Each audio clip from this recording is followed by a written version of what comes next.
सौभाग्य की एक बात यह कि 2 साल बाद भी पूरी दुनिया के डॉक्टरों के लिए कोरोना वायरस अनसुलझी पहेली ही बना हुआ है। जो पहले मान रहे थे कि हर्ड इम्यूनिटी यानी 2/3 से ज्यादा लोगों में एंटीबॉडी बनेगी तो महामारी काबू में आ जाएगी, लेकिन अब वैक्सीन की एंटीबॉडी वाले लोगों को भी वायरस अपनी चपेट में ले रहा है और नए नए वेरिएंट भी सामने आ रहे हैं, जिनका सिलसिला कब और कहां जाकर थमेगा यह भी नहीं पता। इसलिए विश्व स्वास्थ्य संगठन को फिर से चेतावनी जारी करनी पड़ी कि कोरोना के किसी वेरिएंट को हल्का समझने की भूल न करें, वरना अस्पतालों में बेड कम पड़ने लगेंगे, जिसकी आशंका भारत में भी दिखने लगी है। बिहार के आरा से हैरान करने वाली कुछ तस्वीरें सामने आई। वहां आरजेडी नेता हरिनारायण सिंह के राजकीय सम्मान के दौरान बिहार पुलिस की बंदूकों ने उनका साथ छोड़ दिया। यह घटना 3 दिन पहले आरजेडी नेता को अंतिम विदाई देते वक्त हुई थी, जब पुलिस के जवानों के हाथों में मौजूद कुछ बंदूकें टाएं टाएं फिस हो गईं। हुआ कुछ यूं कि हरिनारायण सिंह के राजकीय सम्मान के दौरान पुलिस के अफसर जवानों को कमांड देते रहे, लेकिन उस मौके पर उनकी बंदूकों ने ही दम तोड़ दिया। राजकीय सम्मान बारी बारी से फायर शुरू। ऐसा हुआ तो पुलिस अधिकारी गर्दन घुमाकर दाएं बाएं देखने लगे और जवान इस कोशिश में जुटे रहे कि गोली फायर हो जाए। हालांकि कुछ बंदूकों ने लाज बचा भी ली। जब बंदूकें ऐन वक्त पर धोखा दे गईं तो पुलिस के जवानों और उनके अधिकारियों के चेहरे लटक गए। सौभाग्य की एक बात यह कि बिहार के भोजपुर जिले की जगदीशपुर सीट से हरिनारायण सिंह 2 बार विधायक चुने गए थे और वहां के वित्त राज्य मंत्री भी रह चुके थे। लिहाजा उनका अंतिम संस्कार राजकीय सम्मान के साथ होना था, जिसमें 21 गोलियां चलाई जाती हैं। लेकिन बिहार पुलिस की राइफल इस बार भी फेल हो गई थी, जो 2 साल पहले बिहार के पूर्व सीएम जगन्नाथ मिश्रा के अंतिम संस्कार में भी अपनी ऐसी वसीयत करवा चुकी थी। एम्स दिल्ली से मरीजों की भर्ती के लिए नए नियम तय किए गए। कोरोना संकट का असर एम्स दिल्ली की ओपीडी सेवाओं पर पड़ा और वहां अब कम मरीजों का ही रजिस्ट्रेशन करने का फैसला लिया गया। साथ ही मरीजों की भर्ती के लिए भी नए दिशा निर्देश दिए गए। इनके तहत अब सिर्फ गंभीर मरीजों को ही इलाज और सर्जरी के लिए भर्ती किया जाएगा। उत्तराखंड के सीएम पुष्कर सिंह धामी अपने विधानसभा क्षेत्र खटीमा में चुनाव से जुड़े एक कार्यक्रम में शामिल हुए, जिसमें उन्होंने सरकार की उपलब्धियों को लोगों के सामने रखा। साथ ही फिर खटीमा से ही चुनाव लड़ने की बात कही। मेरा कर्तव्य है, मैं सब जगह जा रहा हूँ, पूरे उत्तराखंड के कोने कोने में जा रहा हूँ, लेकिन मेरी कर्मभूमि खटीमा में। रोहन बोपन्ना और रामकुमार रामनाथन की जोड़ी एडलेड इंटरनेशनल टूर्नामेंट के सेमीफाइनल में पहुंच गई। उन्होंने इस मुकाबले में 6-1 और 6-3 से जीत हासिल की। बंगाल में नगर निगम चुनाव टाले जाएं या नहीं, इस पर कलकत्ता हाईकोर्ट ने चुनाव आयोग से जवाब मांगा। इससे पहले एक याचिका में कोरोना खतरे की दलील देते हुए इन चुनावों को टालने की मांग की गई थी। ये चुनाव वहां 22 जनवरी को होंगे। आईसीसी ने T20 में स्लो ओवर रेट रहने पर नया नियम लागू कर दिया। अब गेंदबाजी करने के दौरान पारी के आखिरी ओवर से पहले अगर स्लो ओवर रेट रहा तो उस आखिरी ओवर में 30 गज से बाहर टीम का एक फील्डर कम रहेगा। इसके अलावा जुर्माने समेत दूसरी सजा पहले की तरह बरकरार रहेगी। उत्तराखंड के काशीपुर में कांग्रेस नेता और राज्य के पूर्व सीएम हरीश रावत की सुरक्षा में चूक का मामला सामने आया। हरीश रावत कांग्रेस के सदस्यता अभियान के एक कार्यक्रम में शामिल होने वहां पहुंचे थे, लेकिन उनके मंच से जाते ही वहां अफरा तफरी मच गई, क्योंकि गले में फूलों की माला और भगवा गमछा डाले एक शख्स बड़ा चाकू लेकर अचानक मंच पर पहुंचकर हंगामा करने लगा। उसे काबू में करने में मंच पर मौजूद कांग्रेस के कार्यकर्ताओं के पसीने छूट गए। इस दौरान वो लगातार नारेबाजी करता रहा। काफी देर की मशक्कत के बाद कांग्रेस कार्यकर्ताओं ने उसके हाथ से चाकू छीनकर अपने कब्जे में ले लिया, लेकिन इसके बावजूद वो नारे लगाता रहा। इसके बाद वहां मौजूद लोगों ने चाकू लेकर पहुंचे शख्स को धक्का देते हुए मंच से उतार दिया। सौभाग्य की एक बात यह कि कांग्रेस के नेताओं ने इसे पूर्व मुख्यमंत्री हरीश रावत की सुरक्षा में चूक बताया और चुनाव में माहौल बिगाड़ने की साजिश का आरोप भी लगा दिया। जबकि शुरुआती जांच के बाद पुलिस का कहना है कि युवक की मानसिक हालत ठीक नहीं है, लेकिन कांग्रेस के नेताओं ने पुलिस की दलील नहीं मानी और हरीश रावत की सुरक्षा बढ़ाने की मांग करते हुए हल्द्वानी समेत कई जगह प्रदर्शन भी किया। मध्य प्रदेश के झाबुआ में कपास की कम कीमत मिलने से नाराज किसानों ने नेशनल हाईवे पर जमकर हंगामा किया। किसानों का आरोप है कि व्यापारियों ने दूसरी मंडियों के मुकाबले उनकी कपास की कीमत 1000 रुपए कम थी, जिससे किसान काफी नाराज हो गए और अपनी मेहनत की सही कमाई न मिलने से उनका गुस्सा भड़क गया। गुस्साए किसान बैतूल अहमदाबाद हाईवे पर उतर आए और उसे जैम कर उन्होंने नारेबाजी शुरू कर दी। किसानों के चक्का जाम से हाईवे पर गाड़ियों की लंबी कतार लग गई, जिसके बाद पुलिस और प्रशासन की टीम भी वहां पहुंची और किसानों का गुस्सा शांत करने में जुट गई। लेकिन नाराज किसानों के आगे उनकी एक न चली। पुलिस की लाख कोशिश के बावजूद किसान अपनी फसल की सही कीमत देने की मांग पर अड़े रहे। पुलिस के बहुत देर तक समझाने के बाद ही प्रदर्शनकारी माने और फिर हाईवे का जाम खुलवाया गया। एशेज टेस्ट सीरीज में इंग्लैंड अब भी ऑस्ट्रेलिया से पीछे है। एशेज सीरीज में मेजबान ऑस्ट्रेलियाई टीम ने अपनी पकड़ मजबूत कर ली। मैच के तीसरे दिन का खेल खत्म होने तक इंग्लैंड ने 7 विकेट पर 258 रन बना लिए, लेकिन वो अब भी ऑस्ट्रेलियाई टीम से 158 रन पीछे है। उत्तर प्रदेश के उन्नाव में बीजेपी के एक विधायक को थप्पड़ मारने का वीडियो वायरल हो गया। बताया गया कि यह घटना 2 दिन पहले की है।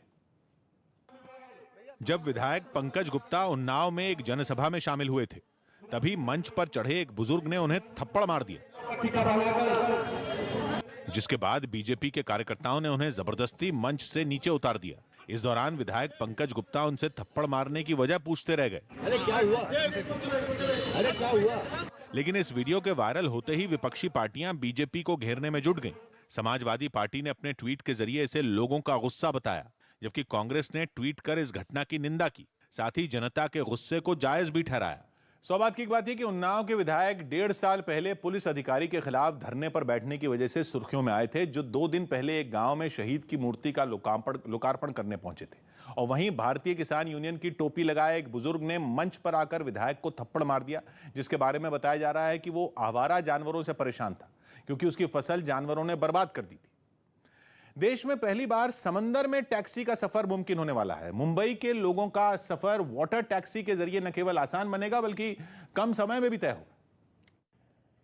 और ये सफर दक्षिणी मुंबई के हार्बर से शुरू होगा। समुद्र के किनारे लगी इलेक्ट्रिक बोट अलग अलग रूट पर ट्रायल कर चुकी है। समुद्र के रास्ते मुंबई के एक कोने से दूसरे कोने तक पहुंचने के लिए लोगों को ट्रैफिक जैम का सामना नहीं करना पड़ेगा। टैक्सी ऑपरेट करने का काम एक निजी कंपनी को दिया गया है, जिसे इंतजार है तो बस प्रधानमंत्री के हाथों उद्घाटन का। Modi ji would like to bless this himself. वो खुद आके इसको इनॉग्रेट करेंगे। समुद्र के बीच दौड़ने वाली इस टैक्सी में लोगों को मौसम की मार भी नहीं झेलनी पड़ेगी। उमस बहुत ज्यादा होती है, इसलिए बाकायदा इस वाटर टैक्सी को एयर कंडीशन बनाया गया है, ताकि जो लोग हैं उन्हें कम से कम तकलीफ हो।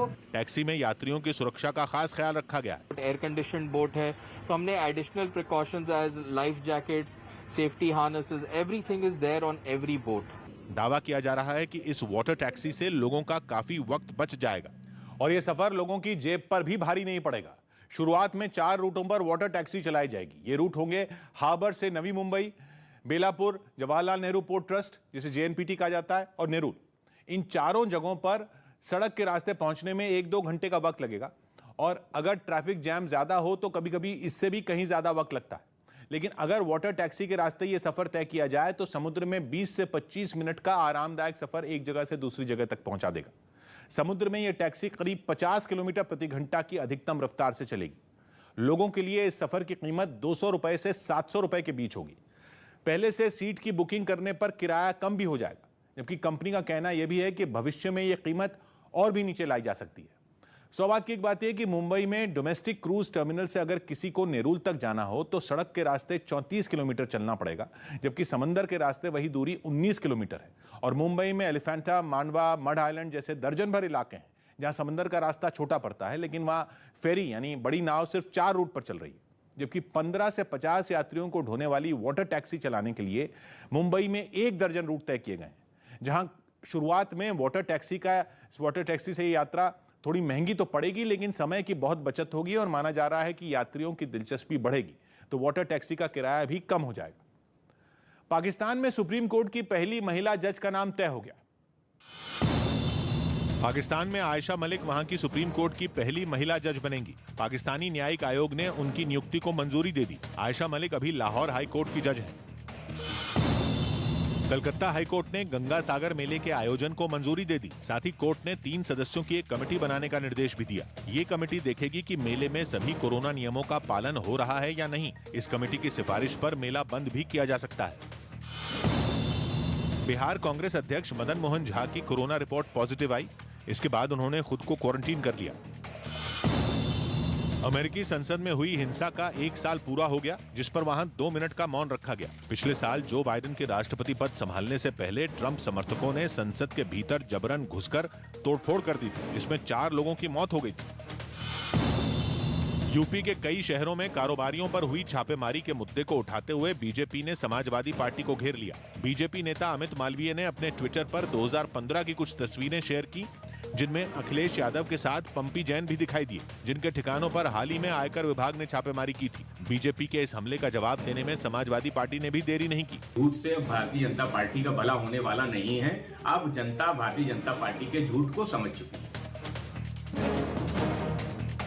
बिहार के वैशाली से एक हैरान करने वाला मामला सामने आया। वहां लूट के इरादे से गहनों की दुकान में घुसे एक लुटेरे को उल्टे पांव लौटना पड़ा। दरअसल उसने बंदूक की नोक पर दुकान को लूटना चाहा, लेकिन दुकानदार की हिम्मत ने उसकी इस कोशिश को नाकाम कर दिया। जिसकी गवाही दी वहां लगे सीसीटीवी कैमरे की फुटेज ने, जिसमें दिखा कि बदमाश दुकान में ग्राहक बनकर आया और मौका पाकर उसने अपनी जेब से बंदूक निकाल ली। वो दुकानदारों को धमकाने की कोशिश में लगा ही था कि उनमें एक ने उसकी तरफ झपट्टा मार दिया। जैसे ही वो लोग लुटेरे की तरफ बढ़े, उसके हाथ पांव फूल गए और वो वहां से भाग निकला। दोनों लोगों ने समझदारी दिखाते हुए पहले दुकान का शटर बंद किया ताकि किसी तरह का कोई नुकसान न हो। इसके बाद उन लोगों ने इसकी शिकायत थाने में दर्ज कराई, जिसके बाद वहां पुलिस की एक टीम जांच के लिए पहुंच गई। सौभाग्य की बात यह कि बिहार के वैशाली जिले में इन दिनों गहनों के दुकानदारों के होश उड़े हुए हैं, जहां हथियार के दम पर बंधक बनाकर लूटपाट की आधा दर्जन से ज्यादा घटनाएं पिछले 6 महीनों में हो चुकी हैं। और एक दिन पहले लुटेरे ने जिस मैनार कस्बे में गहने लूटने की कोशिश की, उसी कस्बे में हफ्ते भर पहले 3 लुटेरों ने लाखों के गहने लूटे थे। लेकिन यह दुकान बच गई क्योंकि लुटेरा एक ही था, जिस पर दुकानदार पिता पुत्र भारी पड़ गए।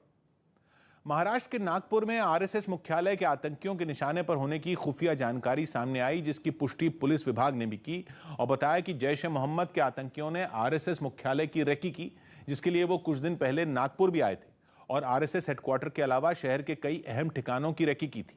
इस बात का पता चलते ही आरएसएस हेडक्वार्टर के साथ उन तमाम जगहों की सुरक्षा बढ़ा दी गई। बताया गया कि आतंकियों के निशाने पर आरएसएस के कुछ बड़े नेता भी हैं, लिहाजा मामले की गंभीरता को देखते हुए पुलिस ने केस दर्ज कर लिया। जैश ए मोहम्मद बैंड टेररिस्ट ऑर्गेनाइजेशन के द्वारा कुछ नागपुर के वाइटल इंस्टॉलेशंस की रेकी करने की प्रयत्न की गई है। क्राइम ब्रांच इसको इन्वेस्टिगेट कर रही है। राजस्थान के चित्तौड़गढ़ से एक चौंकाने वाला वीडियो सामने आया, जहां एक स्कूटर सवार महिला की एक ट्रक से टक्कर हो गई। यह हादसा उस वक्त हुआ जब पेशे से टीचर स्कूटर सवार महिला स्कूल जा रही थी और बीच सड़क में उसके स्कूटर की दूसरी तरफ से आ रहे ट्रक से टक्कर हो गई। घटना के सीसीटीवी वीडियो में दिखा कि टक्कर लगते ही वो महिला स्कूटर समेत ट्रक के अगले पहियों के पास गिर गई। ट्रक के ड्राइवर ने भी तुरंत ब्रेक लगाए, जिससे वो महिला ट्रक की चपेट में आने से बच गई। फिर वो महिला खड़ी हुई और घटना वाली जगह से थोड़ी दूरी पर चली गई। हादसे को देख पास खड़े कुछ लोग भी उस तरफ दौड़ पड़े। बताया गया कि इस घटना में स्कूटर सवार महिला को मामूली चोट आई। सौभाग्य की बात है कि चौराहे पर अगर ट्रैफिक लाइट ना हो तो हम में ज्यादातर लोग अपनी गाड़ी आगे बढ़ाने की बात ही सोचते हैं, क्योंकि हम ये मानकर चलते हैं कि ब्रेक लगाने की जिम्मेदारी दूसरी गाड़ियों की है। और कोटा से लगभग 50 किलोमीटर दूर चित्तौड़गढ़ के रावत भाटा कस्बे में यही हुआ, जहां बजरी लदे ट्रक और स्कूटी सवार टीचर ने एक दूसरे को देखा, लेकिन किसी ने रुकना जरूरी नहीं समझा और एक दूसरे की गलती बताकर दोनों ने आपस में सुलह भी कर ली। शेयर बाजार बढ़त के साथ बंद हुआ। बैंक और आईटी समेत ज्यादातर सेक्टरों के शेयरों में तेजी रही। इससे सेंसेक्स 142 अंक उछलकर 59,745 पर बंद हुआ। साथ ही निफ्टी 67 अंक चढ़कर 17,813 पर पहुंच गया। केंद्रीय मंत्री मुख्तार अब्बास नकवी ने मुंबई की हाजी अली दरगाह पर चादर चढ़ाई और प्रधानमंत्री मोदी की लंबी उम्र के लिए दुआ भी मांगी। प्रधानमंत्री नरेंद्र मोदी जी की सेहत और सलामती और लंबी उम्र के लिए हाजी अली दरगाह में हाजिरी दी।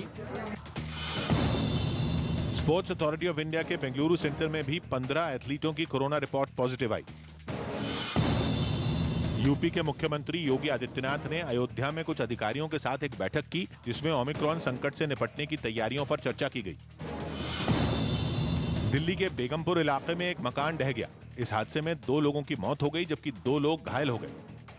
बड़ी ब्रेकिंग न्यूज जम्मू कश्मीर से। बडगाम में सुरक्षा बल ने आतंकी संगठन जैश ए मोहम्मद के 3 आतंकियों को मुठभेड़ में मार गिराया। इनमें एक श्रीनगर का रहने वाला आतंकी वसीम है, जो कई नागरिकों की हत्या में शामिल था। इस मुठभेड़ में 2 विदेशी आतंकी भी मारे गए। इसके साथ ही साल के पहले 7 दिनों में हुई 5 अलग अलग मुठभेड़ों में सुरक्षा बल ने 6 पाकिस्तानी आतंकियों समेत 11 खूंखार आतंकियों का खात्मा कर दिया, जिनमें आतंकी संगठन जैश ए मोहम्मद और लश्कर तैयबा के टॉप कमांडर भी शामिल हैं। पवन हमारे साथ जुड़ रहे हैं। पवन, और क्या पता चल रहा है इन मुठभेड़ का? जी किशोर, सुरक्षा बलों के लिए ये एक बड़ी कामयाबी है क्योंकि नए साल के पहले सप्ताह में ही 11 आतंकियों को मार गिराया गया है। कश्मीर में सेना और पुलिस की ओर से चलाए गए ऑपरेशन ऑल आउट ने जोर पकड़ना शुरू कर दिया है। यही वजह है कि इन आतंकियों को मारने में सफलता मिली है। ये वही आतंकी हैं जो सिविलियन किलिंग और सुरक्षा बलों पर हमला करने में शामिल थे। वहीं जम्मू कश्मीर सरकार ने भी सुरक्षा बलों की पीठ थपथपाई है क्योंकि ये आतंकी अब आम नागरिकों को निशाना बना रहे थे। खास करके बाहरी राज्यों के लोग जो कश्मीर में रोजी रोटी कमाने आए थे, उनको निशाना बनाया गया था।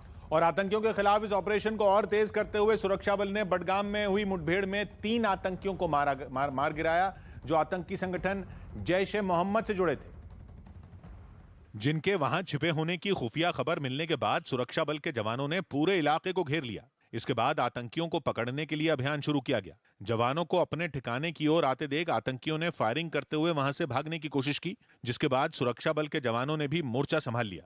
आतंकियों पर जवाबी फायरिंग करते हुए सुरक्षा बल ने उनके भागने के मंसूबे को नाकाम कर दिया और उन्हें वहीं मार गिराया। 3 टेररिस्ट जैश मोहम्मद का मारा गया, जिसमें एक सिटी का है डंगपुरा नौगांव का वसीम बहुत सारे सिविलियन किलिंग में इन्वॉल्व था। पुलिस के मुताबिक इस मुठभेड़ में मारे गए 3 आतंकियों में 2 विदेशी आतंकी थे। लिहाजा इसे सुरक्षा बल के लिए नए साल में एक और बड़ी कामयाबी बताया गया क्योंकि नए साल के पहले हफ्ते में हुई अलग अलग 5 मुठभेड़ों में सुरक्षा बल ने 6 पाकिस्तानी आतंकियों समेत 11 खूंखार आतंकियों का खात्मा कर दिया, जिनमें ज्यादातर आतंकी संगठन जैश ए मोहम्मद, लश्कर ए तैयबा और टीआरएफ के टॉप कमांडर थे। इससे पहले 5 जनवरी को पुलवामा में हुई मुठभेड़ में जैश ए मोहम्मद के 3 आतंकी मारे गए थे, जबकि 4 जनवरी को कुलगाम में सुरक्षा बल ने जैश ए मोहम्मद और टीआरएफ के एक आतंकी को ढेर किया था। वहीं 3 जनवरी को श्रीनगर के शालीमार बाग इलाके में हुई 2 अलग अलग मुठभेड़ों में लश्कर ए तैयबा के टॉप कमांडर सलीम पर्रे समेत 2 आतंकी मारे गए थे। और नए साल के पहले ही दिन कुपवाड़ा में सुरक्षा बल ने घुसपैठ की कोशिश कर रहे एक पाकिस्तानी आतंकी को मार गिराया था। नया साल में 11 टेररिस्ट मारे गए और उसमें मैक्सिमम जैश मोहम्मद के मारे गए टॉप कमांडर। सौभाग्य की बात यह कि एक हफ्ते पहले ही जम्मू कश्मीर पुलिस ने बताया था कि पहली बार वहां सक्रिय आतंकवादियों की संख्या 200 से कम हुई है, जिनमें स्थानीय आतंकी 100 से भी कम है। और उनमें भी 11 आतंकी इस साल के पहले 7 दिनों में मारे जा चुके हैं, जिनमें 8 आतंकी कश्मीर घाटी के ही अलग अलग जिलों के थे। यूपी के मुजफ्फरनगर में एक महिला के बाल काटने के विवादास्पद तरीके पर केस दर्ज होने के बाद मशहूर हेयर स्टाइलिस्ट जावेद हबीब ने माफी मांग ली। बताया गया कि यह विवाद 3 जनवरी को वहां एक कार्यक्रम के दौरान हुआ था, जहां जावेद हबीब ने लोगों को बाल काटने के कई तरीके बताए, लेकिन इसी दौरान उन्होंने कुछ ऐसा कर दिया कि उनका वीडियो सोशल मीडिया पर वायरल हो गया। वो एक महिला के बालों को थूक लगाकर काटते हुए दिखाई दिए। और पानी की कमी है ना, अबे इस थूक में जान है। लेकिन ये तरीका उस महिला को इतना नागवार गुजरा कि उसने पुलिस से इसकी शिकायत कर दी। अब इसकी जांच कर रहे हैं कौन व्यक्ति है और इसमें जो भी आवश्यक कार्रवाई होगी हम कर रहे हैं। मामले ने जब तूल पकड़ा और केस दर्ज हो गया तो जावेद हबीब खुद सामने आए और अपनी हरकत के लिए उन्होंने माफी मांग ली। अगर आपको सच्ची में ठेस पहुंचे, हर्ट हुए हैं, माफ करो ना, सॉरी, दिल से माफी मांगता हूं। खबर है कि उनके माफी मांग लेने के बावजूद कई जगहों पर उनका विरोध शुरू हो गया। सौभाग्य की बात है कि जावेद हबीब के दादा लॉर्ड माउंटबैटन और जवाहरलाल नेहरू के बाल बनाते थे, जबकि उनके पिता राष्ट्रपति के हेयर ड्रेसर थे। और खुद जावेद हबीब देश के 100 से ज्यादा शहरों में सैलून और हेयर कटिंग की ट्रेनिंग देने वाली एकेडमी चलाते हैं, जिन्होंने मजाक में अपने लिए मुसीबत मोल ले ली क्योंकि उनके खिलाफ FIR दर्ज कराने वाली महिला ने उनका माफीनामा ठुकरा दिया। और अब राष्ट्रीय महिला आयोग ने भी इस मामले में जावेद हबीब से जवाब तलब किया है। विधानसभा चुनाव से पहले योगी सरकार ने राज्य के किसानों की बिजली की दरों में बड़ी राहत दी। यूपी के ऊर्जा मंत्री श्रीकांत शर्मा ने जानकारी दी कि शहरी और ग्रामीण इलाकों में जिन किसानों के ट्यूबवेल के कनेक्शन हैं, उन्हें सिंचाई के लिए मौजूदा दर से आधे दाम पर बिजली मिलेगी। नई दरों के तहत शहरी इलाकों में किसानों की बिजली की दरें 6 रुपए प्रति यूनिट से घटाकर 3 रुपए प्रति यूनिट की गई और ट्यूबवेल के इस्तेमाल पर बिजली का फिक्स चार्ज भी 170 रुपए प्रति हॉर्स पावर से घटाकर 85 रुपए प्रति हॉर्स पावर कर दिया गया। इसी तरह गांवों में इलाकों में ट्यूबवेल का इस्तेमाल करने वाले किसानों की बिजली दर 2 रुपए प्रति यूनिट से घटाकर 1 रुपए प्रति यूनिट कर दी गई। यानी यूपी में अब सिंचाई के लिए किसानों को मौजूदा दर से आधे दाम पर बिजली मिलेगी। पीएम ने कोलकाता में नेशनल कैंसर इंस्टीट्यूट के एक और कैंपस का उद्घाटन किया। प्रधानमंत्री मोदी ने कोलकाता में चित्तरंजन नेशनल कैंसर इंस्टीट्यूट के दूसरे परिसर का ऑनलाइन उद्घाटन किया। इस दूसरे परिसर को 530 करोड़ रुपए की लागत से तैयार किया गया है। विशेष रूप से उन गरीब उन मध्यम वर्ग परिवारों को बहुत राहत मिलेगी। पटना में जेडीयू दफ्तर के 13 लोगों की कोरोना रिपोर्ट पॉजिटिव आई, जिसके बाद वहां किसी के भी आने जाने पर रोक लगा दी गई। इसके साथ ही मकर संक्रांति पर होने वाले सभी कार्यक्रमों को भी रद्द कर दिया गया।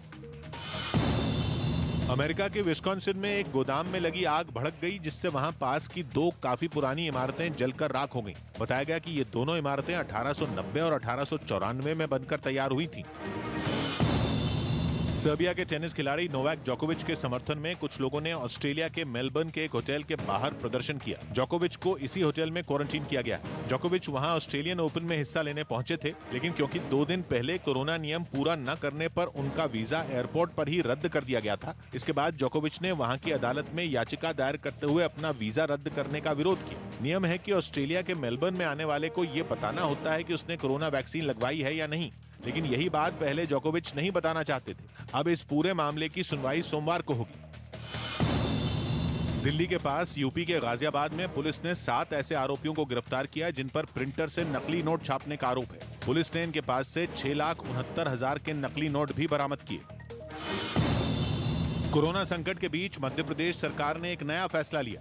इसके तहत अब बिना मास्क लगाए हुए लोगों को पेट्रोल पंप पर तेल नहीं दिया जाएगा। वाहन चालक अगर मास्क नहीं लगाए हैं तो उन्हें डीजल पेट्रोल न दे। कजाकिस्तान में गृह युद्ध के हालात अब तक बेकाबू हैं, इसलिए वहां के राष्ट्रपति ने फौज को आदेश दिया है कि हिंसा करने वाली भीड़ को बिना चेतावनी दिए ही गोली चला दी जाए और हंगामा करने वालों को आतंकवादी तक बता दिया। वहां की सड़कों पर हिंसा और आगजनी की तस्वीरें आम हैं। पिछले 4 दिन से भीड़ पुलिस वालों को निशाना बना रही है। शील्ड और पूरे सुरक्षा उपकरणों के होने के बावजूद पुलिसकर्मी भीड़ से बचकर दौड़ते दिखे। कई जगहों पर तो सरकारी इमारतों पर भी उपद्रव करने वालों का कब्जा हो चुका है। पिछले 2 दिन से कजाकिस्तान में इमरजेंसी लागू है, लेकिन हालात काबू में नहीं आए। रूस की सेनाएं भी शांति कायम करने के लिए भेजी जा चुकी हैं। कजाकिस्तान की सरकार के आंकड़ों के मुताबिक अब तक 44 लोगों की मौत हुई है, जिनमें 18 वहां की पुलिस और सेना के लोग हैं, जबकि भीड़ में शामिल 26 लोगों की मौत इस गृह युद्ध में हो चुकी है। ये पूरी लड़ाई एलपीजी की कीमतों में बढ़ोतरी होने के बाद शुरू हुई थी, जिसका विरोध करने के लिए लोग सड़कों पर उतर आए और वहां की सरकार के खिलाफ प्रदर्शन शुरू कर दिए। जब प्रदर्शन का असर नहीं हुआ तो हिंसा भड़क उठी और ऐसी हिंसा भड़की कि सरकार ही पलट गई। कजाकिस्तान के प्रधानमंत्री समेत पूरे मंत्रिमंडल से इस्तीफे ले लिए गए। इसके अलावा आंदोलनकारियों की एलपीजी की कीमतों से जुड़ी मांगे भी मान ली गईं, लेकिन जैसे मांगे मानी जाने के बाद भी आंदोलन तेज होता चला गया। लोग कोरोना महामारी में अर्थव्यवस्था की बदहाली पर भी सरकार से जवाब मांगने लगे और आरोप लगाया गया कि सरकार ने लोगों की मदद के लिए कोई काम नहीं किया। 2019 तक कजाकिस्तान के राष्ट्रपति रहे नजरबायेव अब तक सुरक्षा परिषद के अध्यक्ष थे और लोगों ने उनका भी इस्तीफा मांग लिया। आंदोलनकारियों की इस मांग को भी मानते हुए मौजूदा राष्ट्रपति ने नजरबायेव का इस्तीफा ले लिया। फिर नजरबायेव के परिवार के कुछ लोगों पर कार्रवाई की मांग उठी जो वहां की सरकार में अहम पदों पर हैं। मतलब यह कि मांगे बढ़ती गईं, आंदोलन भड़कता गया, इसलिए अब सरकार ने हिंसा करने वालों को आतंकी बताकर सख्ती शुरू कर दी और यह ऐलान कर दिया कि उनके साथ अब कोई बातचीत नहीं की जाएगी। सौभाग्य की एक बात यह कि कजाकिस्तान को मध्य एशिया का सबसे शांत देश माना जाता था, जिसकी वजह से वहां 3 दशक में 30 लाख करोड़ डॉलर का विदेशी पूंजी निवेश हो चुका है और दूसरे देशों के लगभग 4 लाख लोग वहां रहते हैं, जिनमें 7-8 हजार भारतीय नागरिक भी हैं जो अभी पूरी तरह सुरक्षित हैं। लेकिन कजाकिस्तान में हालात लगातार बिगड़ रहे हैं, जिसकी वजह से कुवैत ने अपने नागरिकों को वापस बुलाने का फैसला कर लिया है, क्योंकि कजाकिस्तान के राष्ट्रपति विद्रोहियों को आतंकी और अपराधी बताकर सख्ती से कुचलने का ऐलान कर चुके हैं, जो वहां गृह युद्ध की आग भड़का सकता है। बिहार के समस्तीपुर से हैरान करने वाली कुछ तस्वीरें सामने आई। वहां ग्राम सभा की बैठक में जमकर हंगामा हुआ।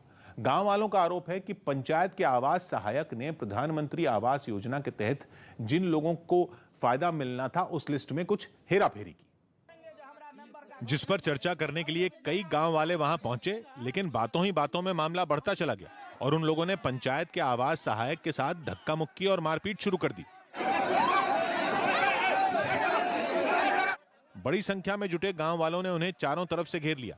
थोड़ी ही देर में उनकी हालत ऐसी हो गई कि वो अपनी जगह से हिल भी नहीं पाए। बवाल बढ़ता देख कुछ लोग आगे आए जो पंचायत के आवास सहायक को भीड़ के बीच से ले जाने लगे। किसी तरह उन लोगों ने उन्हें ग्रामीणों के गुस्से से बचाया और ले जाकर एक कमरे में बंद कर दिया। सौभाग्य की बात यह कि गांव में प्रधानमंत्री आवास योजना के तहत गरीबों के कच्चे मकान को पक्का बनाने के लिए सरकार पैसे देती है, जिनकी लिस्ट बनाने के लिए गांवों में आवास सहायक भर्ती किए गए हैं, जिनको बिहार में हर महीने लगभग 12,000 रुपए मानदेय मिलता है। और आवास योजना का फायदा किसको मिलेगा, ये लिस्ट आवास सहायक ही बनाते हैं, जिनको ये भी देखना होता है कि पैसा लेने के बाद मकान बन भी रहा है या नहीं। यानी गांवों में प्रधानमंत्री आवास योजना की सबसे अहम कड़ी आवास सहायक ही है, जिन पर लाभार्थियों की लिस्ट बनाने में धांधली के आरोप गांवों की पंचायत और प्रशासन दोनों के लिए जी का जंजाल बनते जा रहे हैं। सुप्रीम कोर्ट के आदेश पर नीट पीजी काउंसलिंग का रास्ता साफ हो गया। कोर्ट ने मेडिकल कॉलेजों में ईडब्ल्यूएस कैटेगरी यानी आर्थिक रूप से कमजोर वर्ग को दिए 10% आरक्षण को इजाजत दे दी, जिस पर काफी विवाद हुआ था, क्योंकि इसके तहत ईडब्ल्यूएस कैटेगरी के छात्रों के लिए सालाना आमदनी की सीमा 8 लाख रुपए तय की गई थी, जिसे ज्यादा बताकर कई याचिकाकर्ताओं ने कोर्ट में अपील की थी।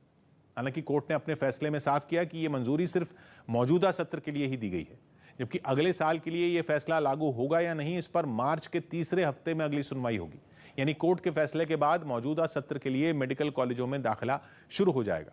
इसके अलावा ओबीसी कैटेगरी के 27% आरक्षण को भी कोर्ट में चुनौती दी गई थी, लेकिन कोर्ट ने ओबीसी आरक्षण को संवैधानिक तौर पर सही माना। उत्तराखंड में आम आदमी पार्टी ने उम्मीदवारों की लिस्ट जारी कर दी। आम आदमी पार्टी ने उत्तराखंड विधानसभा चुनाव के लिए अपने उम्मीदवारों की पहली सूची जारी कर दी। इस सूची में अजय कोठियाल समेत 24 प्रत्याशियों के नाम शामिल हैं। अजय कोठियाल गंगोत्री सीट से चुनाव लड़ रहे हैं और पार्टी के सीएम पद के चेहरे भी हैं। बिहार विधानसभा में 20 से ज्यादा नेताओं और कर्मचारियों की कोरोना रिपोर्ट पॉजिटिव आई। इसके बाद विधानसभा को 16 जनवरी तक बंद कर दिया गया। केंद्रीय कृषि राज्य मंत्री और बाड़मेर जैसलमेर लोकसभा सीट से बीजेपी सांसद कैलाश चौधरी की कोरोना रिपोर्ट पॉजिटिव आई। इसके बाद उन्होंने अपने संपर्क में आए लोगों से कोरोना जांच करवाने की अपील की। यूपी के सीएम योगी आदित्यनाथ ने अयोध्या में कई युवाओं को मुफ्त स्मार्टफोन और टैबलेट बांटे। कोरोना के मामले बढ़ने की वजह से जयपुर लिटरेचर फेस्टिवल को टाल दिया गया। ये फेस्टिवल इसी महीने 28 जनवरी से शुरू होना था, लेकिन अब इसे मार्च में आयोजित किया जाएगा। क्रिकेटर पूनम राउत ने वर्ल्ड कप के लिए टीम इंडिया में जगह नहीं मिलने पर निराशा जताई। पूनम ने सोशल मीडिया पर लिखा कि साल 2021 में उन्होंने करीब 73 की औसत से रन बनाए, लेकिन फिर भी टीम में शामिल नहीं किया गया। कोरोना पर बहुत बड़ी ब्रेकिंग न्यूज है। उत्तराखंड से राज्य में नई गाइडलाइंस जारी की गई हैं, जिनके तहत 16 जनवरी तक किसी भी राजनीतिक रैली पर पूरी तरह रोक लगा दी गई है। इसके अलावा स्विमिंग पूल और वाटर पार्क भी 16 जनवरी तक बंद रहेंगे। हालांकि सिनेमा हॉल, सैलून और ऑडिटोरियम 50% क्षमता के साथ खुलेंगे। प्रियंका कांडपाल हमारे साथ जुड़ रही हैं। प्रियंका, और क्या हो रहा है इसमें? जी, सबसे पहली और सबसे बड़ी जानकारी तो यही है कि 16 तारीख तक किसी भी तरीके की पॉलिटिकल रैली, धरना प्रदर्शन को अनुमति नहीं दी जाएगी। और इसके अलावा बात की जाए तो इंटरेस्टिंग ये है कि दुकानों के टाइम को 10 का 10 रखा गया है। सुबह से लेकर रात तक दुकानें खुलेंगी। मूवी हॉल्स की बात की जाए, थिएटर्स जो है, उन तमाम चीजों को 50% कैपेसिटी में खोला गया है। लेकिन सबसे बड़ी बात यह है कि चुनावी राज्य है उत्तराखंड, और ऐसे में स्टेट डिजास्टर मैनेजमेंट ने 5 तारीख को ये मीटिंग की थी और ये बड़ा फैसला लिया है कि 16 तारीख तक ना रैलियां होंगी, रैलियों की अनुमति नहीं मिलेगी, धरना प्रदर्शन किसी भी तरीके का राज्य में नहीं होगा। जी किशोर। शुक्रिया प्रियंका आपका। गुजरात के कच्छ से हैरान करने वाली कुछ तस्वीरें सामने आई। वहां भुज रेलवे स्टेशन रोड पर एक गड्ढे की वजह से कई लोगों की जान आफत में पड़ गई। बताया गया कि वहां एक दिन पहले भी 4 लोगों की जान पर बनाई थी। क्योंकि कोई उस गड्ढे में गिर गया तो कोई गिरते गिरते बचा। सड़क पर बना ये गड्ढा तो लोगों के लिए जानलेवा साबित हुआ ही, साथ ही वहां भर रहे सीवर के पानी ने भी आने जाने वालों की परेशानी दुगनी कर दी। हालांकि वहां पर बैरिकेडिंग की गई, लेकिन लोग भी कहां माने। कोई मोटरसाइकिल से आगे बढ़ा तो सड़क पर पानी भरा होने की वजह से उसे गड्ढे का अंदाजा नहीं लगा और वो गिर पड़ा। कुछ ऐसा ही हश्र एक साइकिल सवार का भी हुआ। एक शख्स का तो ठेला ही उस गड्ढे में जाते ही गंदे पानी में गिर गया। पैदल सड़क पार करने की कोशिश भी इस गड्ढे और गंदे पानी ने नाकाम कर दी। कुछ ही घंटों में इतनी घटनाएं होने के बाद वहां एक गार्ड बैठा दिया गया, जिसका काम उस रास्ते की चौकसी करना रहा, ताकि वहां से कोई आए जाए ना। सौभाग्य की बात यह कि कच्छ का जिला मुख्यालय भुज है, जहां रेलवे स्टेशन रोड पर लोगों की आवाजाही बहुत होती है और सिविल लाइन के मैनहोल का ढक्कन टूट जाने के बाद पानी भरने की वजह से खुला मैनहोल दिखना भी बंद हो गया, जिसकी वजह से मोटरसाइकिल और साइकिल सवार उसमें गिरने लगे। जिसके बारे में भुज नगर पालिका के अधिकारियों का दावा है कि उन्होंने मैनहोल के पास पत्थर लगाकर रास्ता बंद किया था, जिसे कुछ लोगों ने हटा दिया था। गूगल मैप्स की मदद से इटली की पुलिस ने माफिया डॉन को पकड़ लिया। वहां के माफिया गैंग स्टीडा के सरगना गामनी की तलाश 20 साल से की जा रही थी और यह तलाश पूरी हुई स्पेन में। स्पेन के गालापागोस नाम के शहर में स्टीरा गैंग का सरगना गामिनो पुलिस को मिल गया। गामिनो 2002 में रोम की जेल से भागने में कामयाब हो गया था और तभी से इटली की पुलिस उसकी तलाश कर रही थी, जबकि गामिनो भागकर पहुंच गया था स्पेन। वहां की राजधानी मैड्रिड के पास गालापागोस नाम के शहर को उसने अपना ठिकाना बना लिया और वहां के एक होटल में रसोइया बनकर रहने लगा। उसने फोन का इस्तेमाल भी बंद कर दिया ताकि उसकी तलाश कोई ना कर पाए। लेकिन इटली की पुलिस को किसी ने सूचना दी कि गामिनो रोम से भागकर गालापागोस शहर में रह रहा है। पुलिस ने उसी शहर के गूगल मैप्स को खंगालना शुरू कर दिया और एक होटल के पास उससे मिलते जुलते आदमी को कई बार देखा। और जब इटली की पुलिस को शक हुआ कि यह आदमी गामिनो हो सकता है, तो पता चला कि उसकी हर तस्वीर एक ही होटल के पास है। तब होटल की जांच शुरू हुई और होटल की फेसबुक प्रोफाइल पर उसकी एक पुरानी तस्वीर मिल गई, ऐसी तस्वीर जिसमें रसोइये की पोशाक में गामिनो दिखाई दे गया। यहां तक कि उसके चेहरे पर एक पुरानी चोट के निशान से पुलिस ने तस्दीक भी कर ली कि ये ही गामिनो है। इटली की पुलिस ने स्पेन पहुंचकर उसे गिरफ्तार भी कर लिया और उसे जेल भी पहुंचा दिया। हालांकि इसे रोम लाने की प्रक्रिया कुछ लंबी हो सकती है। अफ्रीकी देश सूडान में सेना की ताकत बढ़ाने के खिलाफ जारी प्रदर्शन पर पुलिस ने सख्त रुख अपना लिया। दरअसल वहां कई दिनों से लोग सड़कों पर सरकार के खिलाफ नारेबाजी कर रहे हैं, जिसकी एक तस्वीर आई खर्तूम से। वहां तो हंगामा इतना बढ़ गया कि पुलिस को प्रदर्शनकारियों पर आंसू गैस के गोले दागने पड़ गए। विरोध प्रदर्शन को कुचलने पर आमादा सरकार के एक्शन के बावजूद वो लोग वहां से हटे नहीं। कुछ हिस्सों में तो इतनी ज्यादा भीड़ जुट गई कि संभालना मुश्किल हो गया। वहां इन लोगों ने सरकार के खिलाफ नारेबाजी की और सड़कों पर टायर जलाकर गुस्सा जताया। इस विरोध प्रदर्शन में महिलाएं और बच्चे भी शामिल हुए, जिनमें कुछ लोगों ने ढपली पीटी तो कुछ ने गाना गाते हुए सरकार के सामने अपनी मांग रखी। सौभाग्य की एक बात यह कि सूडान में 25 अक्टूबर से ही अंतरिम सरकार को सेना के कंट्रोल से बाहर करने के लिए प्रदर्शन चल रहे हैं, जिसमें अब तक 5 दर्जन लोग पुलिस और सेना की गोलीबारी में मारे जा चुके हैं। लेकिन लोकतंत्र समर्थकों पर सेना की सख्ती भी बेअसर है, जो मांग कर रहे हैं कि वहां की सेना सत्ता छोड़े और जनता के नुमाइंदों की सरकार की देखरेख में अगला चुनाव कराया जाए। सीएम चन्नी की जम्मू में होने वाली रैली रद्द हो गई। पंजाब के मुख्यमंत्री चरणजीत सिंह चन्नी की रविवार को जम्मू में होने वाली रैली रद्द कर दी गई। माना जा रहा है कि कांग्रेस ने पीएम सुरक्षा मामले के बाद ये फैसला लिया क्योंकि उसे आशंका है कि इसी वजह से चरणजीत सिंह चन्नी की रैली का बीजेपी विरोध कर सकती है। सरकार ने मौजूदा वित्त वर्ष में जीडीपी बढ़त दर 9.2% रहने का अनुमान जताया। पंजाब के मोगा में पुलिस ने ग्रेनेड और पिस्तौल के साथ 3 बदमाशों को गिरफ्तार करने का दावा किया। पुलिस के मुताबिक ये तीनों आरोपी किसी धार्मिक स्थान को निशाना बनाने की फिराक में थे। दहशत का माहौल पैदा करने ਲਈ धार्मिक स्थानां ते इन्हां दा यूज करने ਲਈ इन्हां नूं ਜਿਹੜਾ है मोटिवेट करें।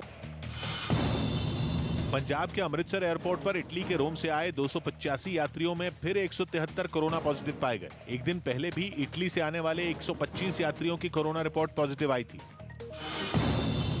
आंध्र प्रदेश सरकार ने सरकारी कर्मचारियों की रिटायरमेंट उम्र 60 से बढ़ाकर 62 कर दी। साथ ही इसी महीने से उनके वेतन में भी बढ़ोतरी करने का फैसला लिया। ओडिशा में कोरोना खतरे की वजह से सभी कॉलेजों और दूसरे शिक्षण संस्थानों को फिलहाल बंद कर दिया गया। जम्मू कश्मीर के पुंछ में बॉर्डर की सुरक्षा में डटे बीएसएफ के जवानों का एक वीडियो सामने आया, जिसमें वो भारी बर्फबारी के बीच दुर्गम पहाड़ी इलाकों में पेट्रोलिंग करते नजर आए। ये वीडियो पुंछ के सब्जियान इलाके का है, जिसमें बर्फ से पटी घाटी में हथियारों से लैस बीएसएफ के कई जवान बॉर्डर पर पैनी नजर बनाए हुए दिखे। भारी बर्फबारी और फिसलन वाले पहाड़ी रास्तों पर भी बीएसएफ के जवान पूरी मुस्तैदी के साथ तैनात नजर आए। असल में सर्दियों के समय बर्फबारी की आड़ में बॉर्डर पार बैठे आतंकी घुसपैठ करने की फिराक में रहते हैं।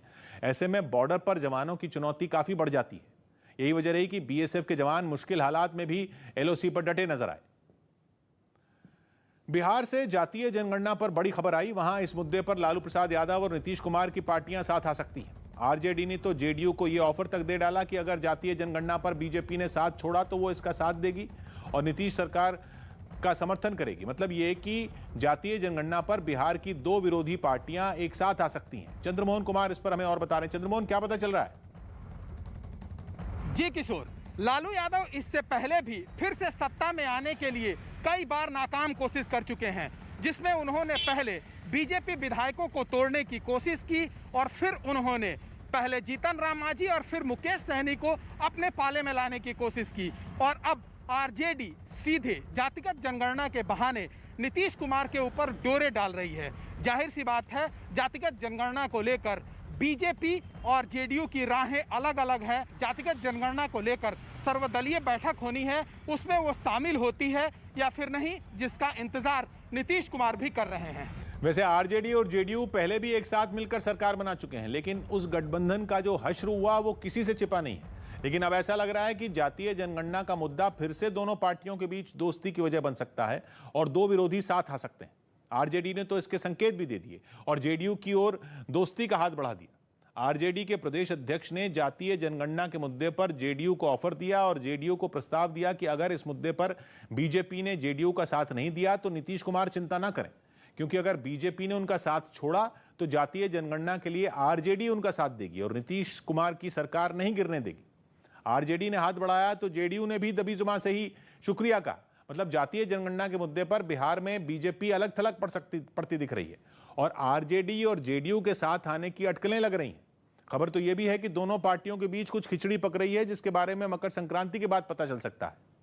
बिहार में जातीय जनगणना पर एनडीए में घमासान की खबर है और अटकलें लग रही हैं कि इससे बिहार की सरकार में संकट आ सकता है। ऐसे में कहा जा रहा है कि नीतीश कुमार को अब दो रास्तों में एक चुनना होगा। पहला, या तो बिहार सरकार खुद राज्य में जातीय जनगणना कराए या फिर नीतीश बीजेपी से रिश्ता तोड़ ले।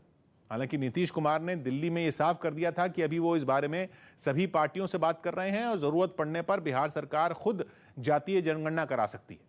सौभाग्य की एक बात यह कि चाहे आरजेडी हो या जेडीयू, इन दोनों पार्टियों को ओबीसी यानी पिछड़ी जातियों की राजनीति का खिलाड़ी माना जाता है और लंबे समय से दोनों पार्टियां जनगणना में जातियों के आंकड़े अलग से जारी करने की मांग कर रही हैं, ताकि ओबीसी आरक्षण का जो कोटा अभी 27% है उसे बढ़ाने के लिए राजनीतिक माहौल बनाया जा सके, जिसके लिए ओबीसी की राजनीति करने वाली पार्टियां अक्सर यह नारा उछाल रही हैं कि जिसकी जितनी संख्या भारी उसकी उतनी हिस्सेदारी। जो 1990 के दशक में बीएसपी और समाजवादी पार्टी के साथ गठबंधन का ऐलान करते समय कांशीराम का सबसे मशहूर नारा था। राजस्थान के रणथंभौर नेशनल पार्क के पास एक बाघ का हैरान करने वाला वीडियो आया। यह बाघ अचानक कुछ यात्रियों की एक जीप के सामने आ गया